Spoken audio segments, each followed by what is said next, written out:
यामध्ये आपण शिकत होतो टर्मिनॉलॉजी यूज इन अकाउंटिंग.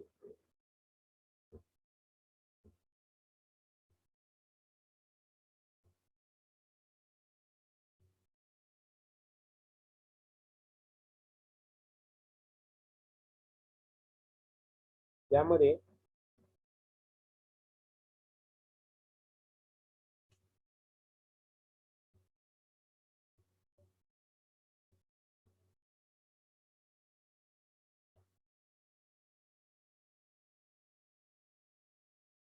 आपण बघितलं होतं टर्मिनॉलॉजी. डेबिट म्हणजे काय, क्रेडिट म्हणजे काय.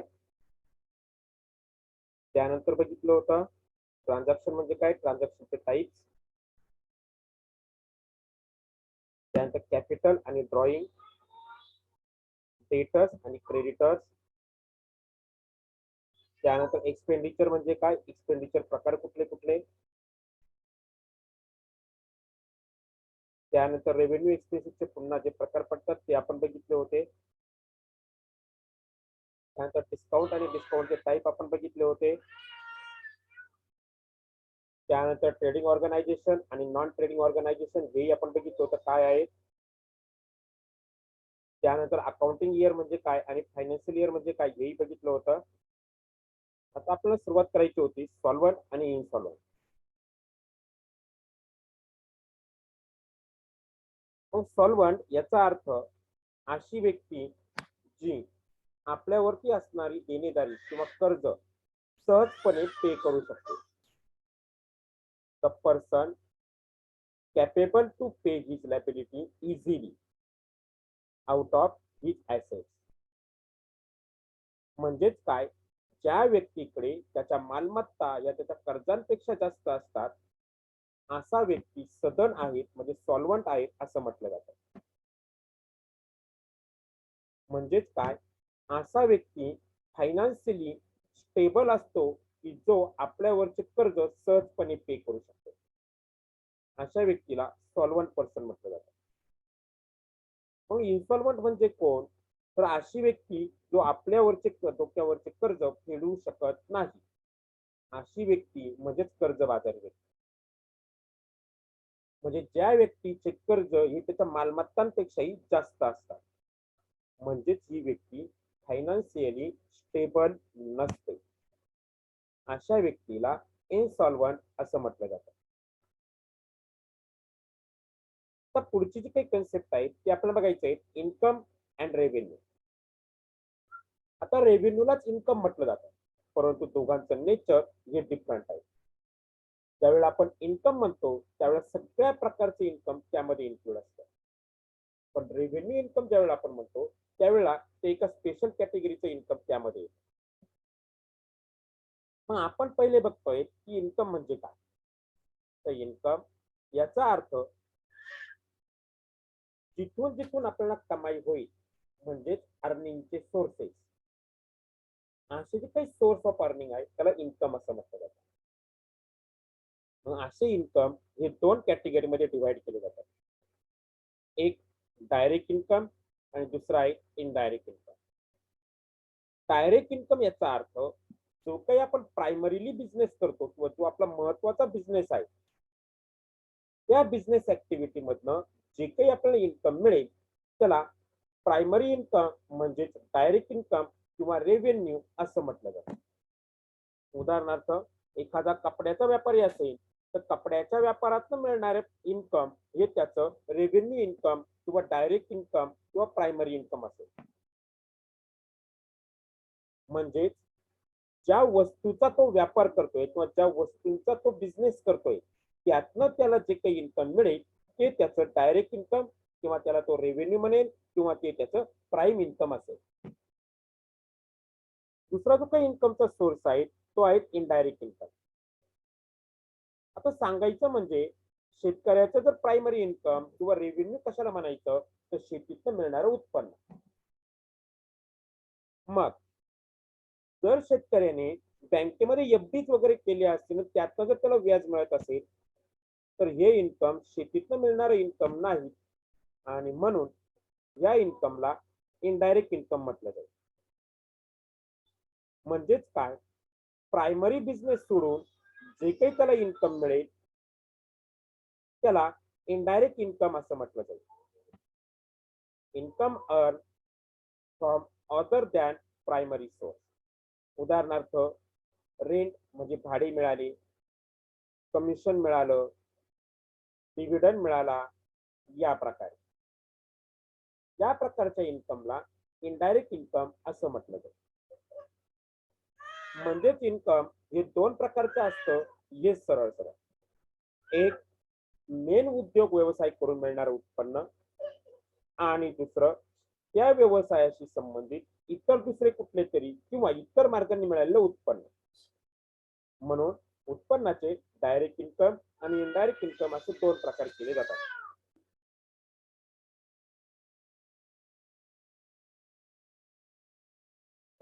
पुढची कन्सेप्ट बघायची प्रॉफिट अँड लॉस. प्रॉफिट याचा अर्थ काय? अर्थातच प्रत्येक व्यवसाय हा नफा मिळवण्याच्या उद्देशाने स्थापन झालेला असतो आणि म्हणून नफा कमवण्यासाठी ते प्रयत्न करतात. पण नफा नक्की म्हणतात कशाला? तर उदाहरणार्थ सपोज तुम्ही 100 रुपयाने एक वस्तू खरेदी केली होती आणि ती तुम्ही 150 रुपयाने विकली, तर तुम्हाला जे काही जास्तीचे 50 रुपये मिळाले त्याला काय म्हटलं जातं? नफा असं म्हटलं जातं, म्हणजे प्रॉफिट असं म्हटलं जातं. म्हणजे तुमची कमाई 150 रुपये झाली, म्हणजे इन्कम तुमचं 150 रुपये झालं. ती वस्तू खरेदी करण्यासाठी तुम्ही 100 रुपये खर्च केला होता. मग 150 रुपये इन्कम आणि 100 रुपये खर्च, हे इन्कम तुमचं कितीने जास्त आहे, म्हणजे इन्कम मधनं तुम्ही एक्सपेन्सेस वजा केले. मग जे काही 50 रुपये एक्सेस इन्कम शिल्लक राहिलं त्याला तुम्ही प्रॉफिट असं म्हणता. म्हणून प्रॉफिटची व्याख्या होताना when income is more than expenditure the excess income called profit. Excess इन्कमला प्रॉफिट असं म्हटलं जातं. मग असं जे काही प्रॉफिट आहे हा प्रॉफिट दोन कॅटेगरीमध्ये डिवाइड केला जातो. नंबर एक ग्रॉस प्रॉफिट आणि दुसरा आहे नेट प्रॉफिट. मग ग्रॉस प्रॉफिट म्हणजे काय? तर ज्या वेळेला तुमचं डायरेक्ट इन्कम म्हणजे रेव्हेन्यू इन्कम, डायरेक्ट इन्कम म्हणजे काय? रेव्हेन्यू इन्कम हे तुमच्या डायरेक्ट एक्सपेन्सेस पेक्षा जास्त असतात. म्हणजेच काय? प्रायमरी व्यवसायामध्ये मिळणारं उत्पन्न हे प्रायमरी व्यवसायामध्ये झालेल्या खर्चांपेक्षा जास्त असतात, त्यावेळेला त्याला ग्रॉस प्रॉफिट म्हटलं जातं. या ग्रॉस प्रॉफिट मधनं ज्यावेळेला तुमचे इतर खर्च वजा केले जातात, म्हणजे ऑपरेटिंग एक्सपेन्सेस वजा केले जातात, त्यावेळेला राहिलेल्या इन्कमला नेट प्रॉफिट असं म्हटलं जातं. म्हणजेच काय? ज्यावेळेला तुमचा ग्रॉस प्रॉफिट कॅल्क्युलेट होईल त्यावेळेला तो प्रॉफिट अँड लॉस अकाउंटला घेतला जातो.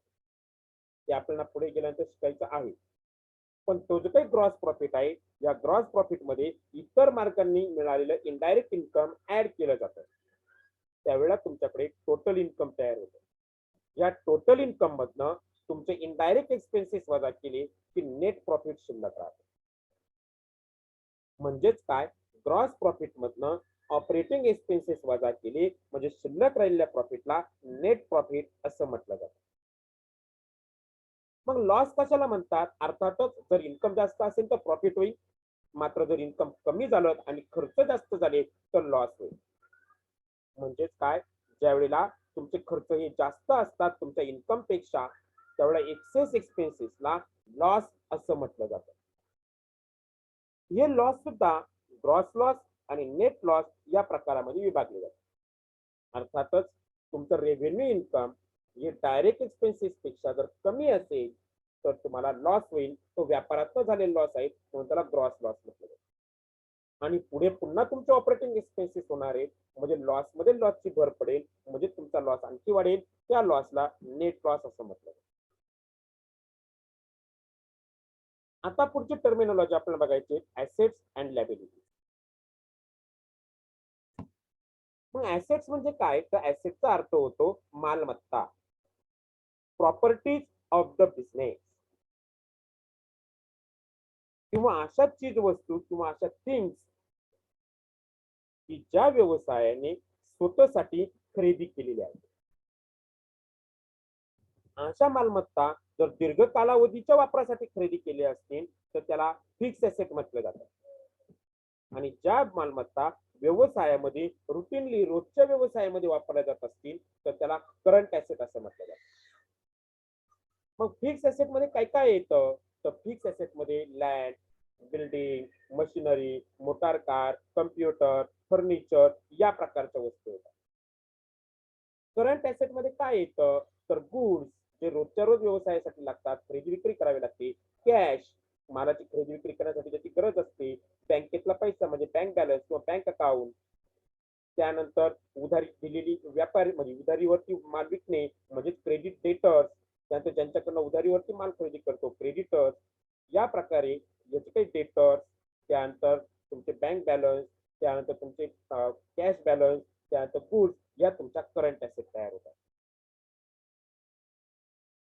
याप्रमाणे ऍसेटचं क्लासिफिकेशन म्हणजे किंवा ऍसेट म्हणजे प्रॉपर्टीज ऑफ द बिझनेस किंवा अशा चीज वस्तू किंवा अशा things, the things which are held by the business which measured in monetary value. अशा स्वतःकडे असलेल्या वस्तू की ज्यांना पैशांमध्ये मूल्य आहे त्यांना ऍसेट म्हटलं जातं. पण साधी सोपी व्याख्या आहे प्रॉपर्टीज ऑफ द बिझनेस, बिझनेसची प्रॉपर्टी, यालाच ऍसेट म्हटलं जातं. मग या ऍसेटच्या प्रकार आहेत फिक्स ऍसेट, करंट ऍसेट. ज्या लॉंग टर्म यूज साठी ऍसेट वापरले जातात त्यांना फिक्स ऍसेट म्हटलं जातं. ज्या 1 वर्षाच्या कालावधीसाठी वापरले जातात त्यांना करंट ऍसेट म्हटलं जातं.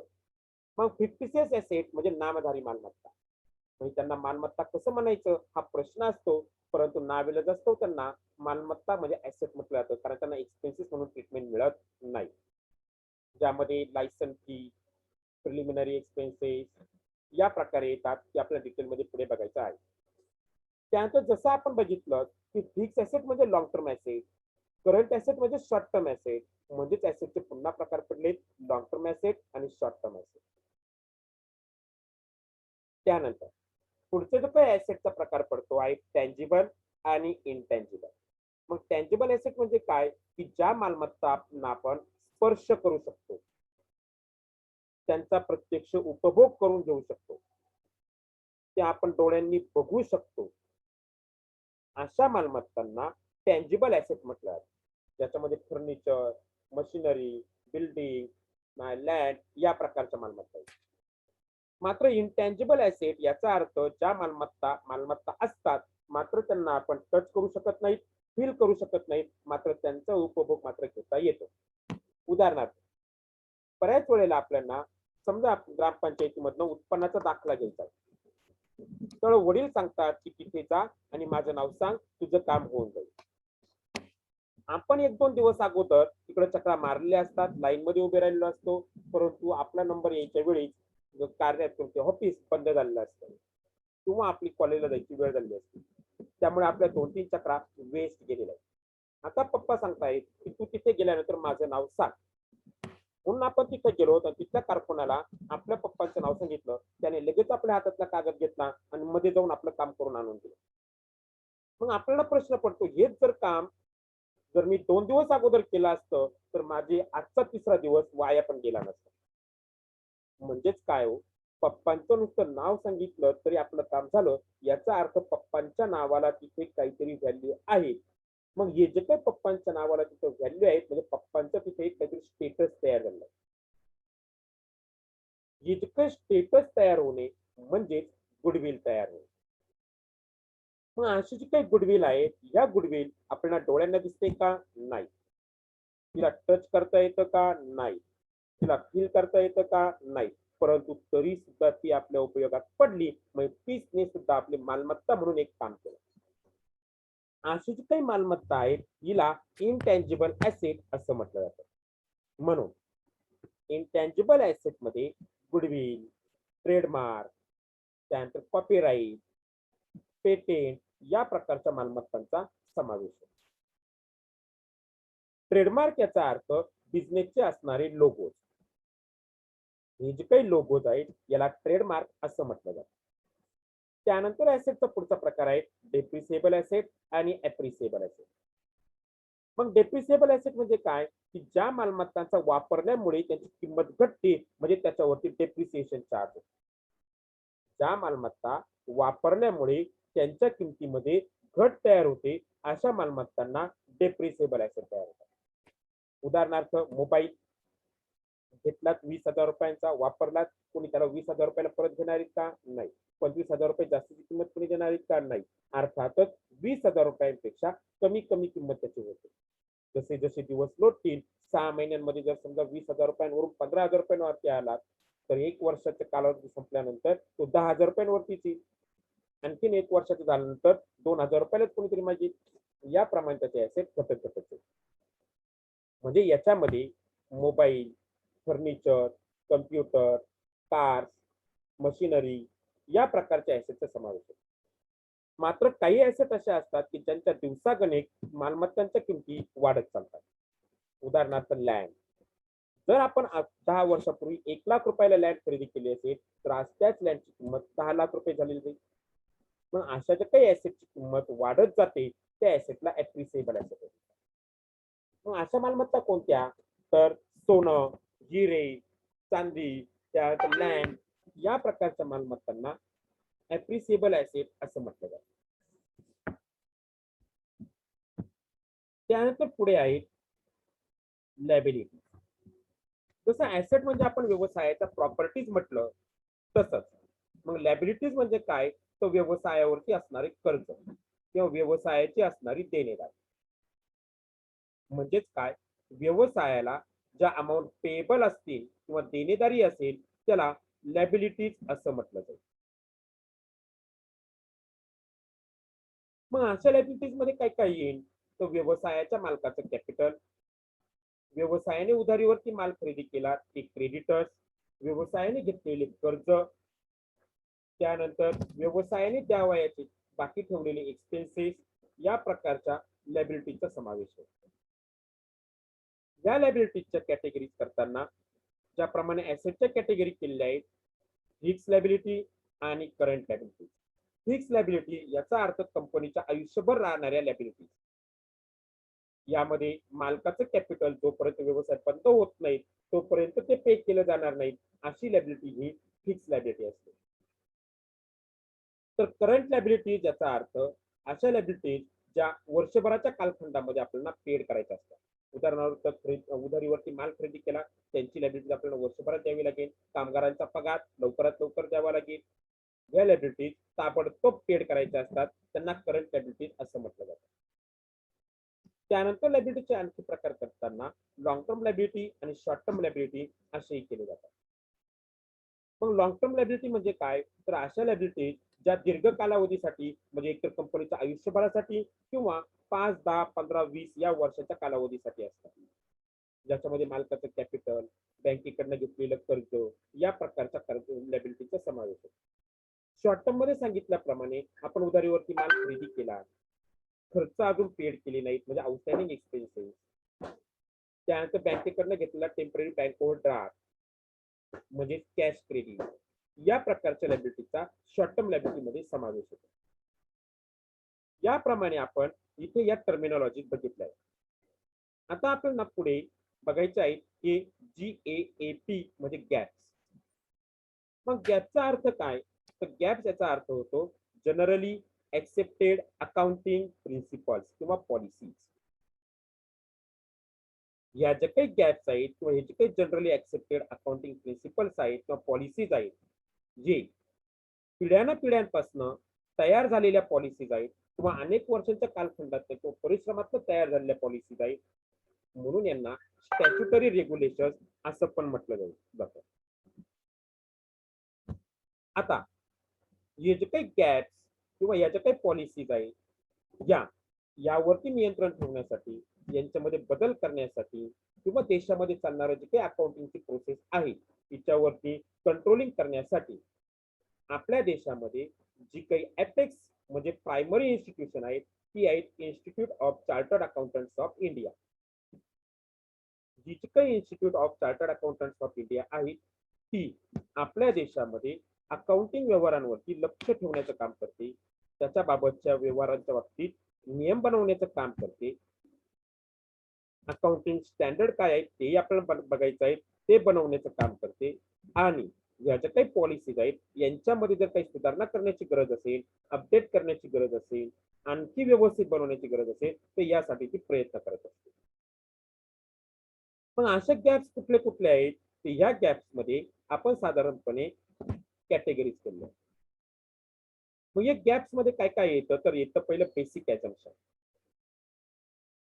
त्यानंतर येतो ऑपरेटिंग कन्व्हेन्शन आणि क्वालिटी कन्सिडरेशन. मग ऍझम्पशन किती असतात, तर ऍझम्पशन आहेत एकूण 4. ही 4 ऍझम्पशन पाळून आपल्याला पुढे आपल्या अकाउंटिंगचं काम करायचं असतं किंवा पुढचे कन्व्हेन्शन किंवा पुढचे गॅप यूज करायचे असतात. मग त्यानंतर बिझनेस रन होत असताना जे काही नियम पाळायचे असतात त्याला म्हटलं जातं ऑपरेटिंग कन्व्हेन्शन. आणि आपल्या व्यवसायाचं किंवा फायनान्शियल स्टेटमेंटची क्वालिटी चेक करण्यासाठी जे गॅप्स वापरले जातात त्याला म्हटलं जातं क्वालिटी कन्सिडरेशन. मग ऍझम्पशन आहेत 4, ऑपरेटिंग कन्व्हेन्शन आहेत 5 आणि क्वालिटी कन्सिडरेशन आहेत 4. असे एकूण 13 गॅप्स आहेत. हे 13 गॅप जर आपण व्यवस्थित अभ्यासले किंवा आपल्याला माहित असतील, ते इन प्रॅक्टिस वापरले जात असतील, तर अर्थातच हे सर्व आपल्याला कुठे वापरले जातात, तर ते आपले फायनान्शियल स्टेटमेंट बनवताना म्हणजे income statement, balance sheet, cash flow या प्रकारचे फायनान्शियल स्टेटमेंट वापरण्यासाठी ते गरजेचे असतात. त्यामुळे आपले जे काही फायनान्शियल स्टेटमेंट आहेत यामध्ये क्वालिटी स्ट्रक्चर तयार होतात. प्रुडेन्स, फेथ, ट्रस्ट या गोष्टी तयार होतात. त्यामुळे आपल्याला कम्पॅरेबिलिटी तयार होते. आपल्याला ते 2 वर्षांचे स्टेटमेंट एकमेकाशी कंपॅरिझन करून आपल्या बिझनेसचा ग्रोथ मोजता येतो. भविष्याचं प्लॅनिंग करता येतं. व्यवसायाबाबतचे व्यवस्थित असे डिसिजन घेता येतात. मग या सगळ्यासाठी हे गॅप महत्वाचे असतात. या सगळ्यासाठी हे गॅप मदत करत असतात. म्हणून अकाउंटिंगचे बेस म्हणून यांचा सगळीकडे वापर केला जातो आणि वापर करावाच लागतो. मग ऍझम्पशन कुठले कुठले आहेत, ते यामध्ये बिझनेस एंटाइटी, त्यानंतर आहेत गोईंग कन्सर्न, त्यानंतर आहेत स्टेबल मॉनिटरी युनिट म्हणजे मनी मेजरमेंट, त्यानंतर आहेत अकाउंटिंग पिरियड. आता यामध्ये आपण अगोदरच बघितलं आहे की what is the meaning of entity. यामध्ये मी तुम्हाला एक्सप्लेनेशन पण केलेलं आहे की व्यवसायाचा मालक आणि व्यवसाय हे दोन्ही गोष्टी एकमेकांपासून वेगळ्या असतात. मालक नफा मिळवण्याच्या उद्देशाने व्यवसायाला कर्ज देतो म्हणजेच भांडवल पुरवतो. त्याच्या बदल्यामध्ये व्यवसायाच्या मालकाला नफ्याची आवश्यकता असते, म्हणून नफा कमवण्याच्या उद्देशाने तो व्यवसायाला पैसे देतो. म्हणून व्यवसायाच्या दृष्टीने मालकाकडनं घेतलेलं भांडवल हे कर्ज तयार होतं, कारण मालकाला परत करताना व्यवसायाला भांडवल प्लस नफा अशा 2 गोष्टी परत करायच्या असतात. म्हणजेच नफा ते भांडवल वापरल्याच्या बदल्यात द्यावयाचे झाले. म्हणून व्यवसाय आणि व्यवसायाचा मालक या दोन्ही गोष्टी वेगळ्या होतात. या प्रकारे या बिझनेस एंटाइटी कन्सेप्ट मध्ये आहे. त्यानंतर आहे गोईंग कन्सर्न. या गोईंग कन्सर्न कन्सेप्ट प्रमाणे जसं मी आपण थेरी बघतानाही बघितलं की कुठलाही व्यवसाय ज्या वेळेला करत असतो त्यावेळेस तो व्यवसाय आपल्याला 1 वर्षात बंद व्हावा, 2 वर्षात बंद व्हावा अशी कुठलीही अपेक्षा नसते. उलट आपला व्यवसाय वाढतच चालावा. जर तो घरातून करत असेल तर दुकान टाकावं, दुकान टाकलं तर त्याचा मॉल व्हावा, मॉल टाकलं तर त्याची कंपनी व्हावी अशी आपल्याला अपेक्षा असते. मग याप्रमाणे आपला व्यवसाय वाढतच चालावा म्हणजेच व्यवसायाचं निश्चित असं आयुष्य नसतं. मग जर तो व्यवसाय जर अनिश्चित कालावधीसाठी चालणार आहे, त्याचा जर आपल्याला ग्रोथ करायचा आहे तर त्याच्यासाठी आपल्याला फिक्स असेट पाहिजे. मग फिक्स असेट घेण्यासाठी आपल्याला त्याच्यासाठी कर्ज घ्यावे लागतील. याच कन्सेप्ट मधनं व्यवसाय आपल्यासाठी मालमत्ता तयार करतो. व्यवसाय हा अनिश्चित कालावधी फ्युचरसाठी कंटिन्युअसली रन होत चालतो आणि त्यातूनच मग ग्रोथ करत चालतो. आणि त्यासाठी आवश्यक असणाऱ्या ऍसेट तो स्वतःसाठी तयार करतो व्यवसाय, आणि त्याचबरोबर ते ऍसेट घेण्यासाठी त्याच्यावरती लायबिलिटीज पण तयार होतात. आता अकाउंटिंग मध्ये प्रत्येक व्यवहार रेकॉर्ड करताना त्याच्यामध्ये फायनान्शियल नेचर असणं गरजेचं असतं. म्हणजेच काय, त्याच्यामध्ये मॉनिटरी व्हॅल्यू असणं गरजेचं असतं. मग मॉनिटरी व्हॅल्यू असणं गरजेचं असतं याचाच अर्थ फक्त मॉनिटरी व्हॅल्यूज अकाउंटिंग मध्ये रेकॉर्ड केले जातील किंवा मॉनिटरी ट्रान्झॅक्शनच फक्त अकाउंटिंग मध्ये रेकॉर्ड केले जातील हे नक्की. मग यासाठी आपण ज्या देशामध्ये व्यापार करतो त्या देशाची करन्सी हे आपलं मॉनिटरी टर्म होते. मग एखादा व्यापारी इम्पोर्ट एक्सपोर्ट जरी करत असेल तरी परदेशातून मिळणाऱ्या चलनाचं व्हॅल्युएशन तो त्याच्या देशाच्या करन्सीमध्ये करेल आणि मग त्याचा रेकॉर्ड करेल. त्याप्रमाणे ही स्टेबल मॉनिटरी युनिट कन्सेप्ट आपल्याला सांगत असते. जसं अकाउंटिंग पिरियड आपण बघितलं की अकाउंटिंग इयर आणि फायनान्शियल इयर. मग अकाउंटिंग पिरियड म्हणजे काय, तर कुठलाही व्यवसाय करत असताना आपल्याला तो ठराविक व्यवसायाने त्या ठराविक कालखंडामध्ये किती प्रगती केली हे मोजता यावं याच्यासाठी डिसाईड केलेला 12 महिन्यांचा काळ. असा जो काही 12 महिन्यांचा काळ आहे त्याला अकाउंटिंग पिरियड असं म्हटलं. ज्या वेळेला नवीन एखादा व्यवसाय स्थापन होतो त्यावेळेला पहिलं वर्ष त्याचं पूर्ण 12 महिन्यांचं असेल असं नाही. उदाहरणार्थ एखादा व्यवसाय स्थापन केला, त्याने आपलं वर्ष ठरवलं 1 एप्रिल ते 31 मार्च, म्हणजे 1 एप्रिलला वर्ष सुरू होणार आणि पुढच्या 31 मार्चला ते वर्ष संपणार. हे आपल्या देशाचं फायनान्शियल इयर आहे आणि तेच त्याने अकाउंटिंग इयर म्हणून डिसाईड केलं. मात्र त्याने त्याच्या व्यवसायाची सुरुवात दिवाळीमध्ये म्हणजे 1 ऑक्टोबरला केली. अर्थातच वर्ष 31 मार्चला संपणारच आहे म्हणून 1 ऑक्टोबर पासून ते 31 मार्च हे त्याचं पहिलं वर्ष आहे. मग हा जो काही कालखंड आहे हा 12 महिन्यांचा मात्र येणार नाही. 12 मंथ पिरियड हा होणार नाही. हे जे काही वर्ष आहेत त्यामुळं पहिलं वर्ष हे नेहमी 12 महिन्यांचाच कालखंड राहील असं नाही, तर त्याच्यापेक्षा ते कमी असू शकतं, परंतु 12 महिन्यांपेक्षा जास्तीचा कालखंड येणार नाही कुठल्याच परिस्थितीत. तसाच व्यवसाय बंद होत असताना सुद्धा 31 मार्चला वर्ष संपणार आहे, मात्र दिवाळीला त्याने व्यवसाय बंद करून टाकला किंवा डिसेंबरमध्ये त्याने व्यवसाय बंद करून टाकला, तर शेवटचं वर्ष सुद्धा हे त्याचं पूर्ण 12 महिन्यांचं येईल असं आपण म्हणू शकत नाही. म्हणजे व्यवसायाच्या आयुष्यात पहिलं वर्ष आणि शेवटचं वर्ष कदाचित 12 महिन्यांचं राहिलंच असं आपण म्हणू शकत नाही. ते 12 महिन्यांपेक्षा कमी कालावधीचं असू शकतं. याप्रमाणे ही अकाउंटिंग पिरियड कन्सेप्ट आहे. आता पुढचे जे काही ऑपरेटिंग कन्व्हेन्शन आहे याच्या बाबतच्या थिअरी नोट्स वगैरे तुम्हाला अवेलेबल होणार आहेत आणि वेळोवेळी या तुम्हाला सांगितल्या जाणार आहेत. याच्या बाबतच्या थिअरी नोट्स तुम्हाला अवेलेबल होतील.